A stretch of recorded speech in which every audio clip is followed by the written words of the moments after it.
চলো আজকে গরমকালে ঠান্ডা ঠান্ডা দই বড়ার রেসিপিটা তোমাদের সাথে শেয়ার করি।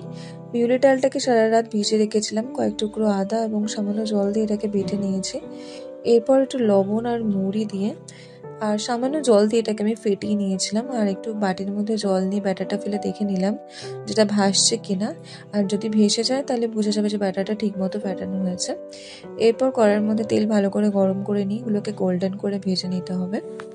এরপর একটা পাত্রের মধ্যে জল নিয়ে তার মধ্যে লবণ এবং হিং দিয়ে এই বড়াগুলোকে একে একে দিয়ে ভিজিয়ে রাখবো কিছুক্ষণ। এরপর দইটা রেডি করে নিচ্ছে, অল্প পরিমাণ লবণ এবং চিনি দিয়ে এটাকে ফেটিয়ে রাখলাম। এরপর বড়াগুলো জল থেকে নিংড়ে নিচ্ছি।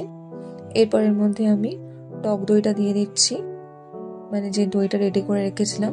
তেঁতুলের মিষ্টি চাটনি এবং ধনেপাতার চাটনি উপর দিয়ে দিচ্ছি। দেখো কি সুন্দর কালারফুল লাগছে।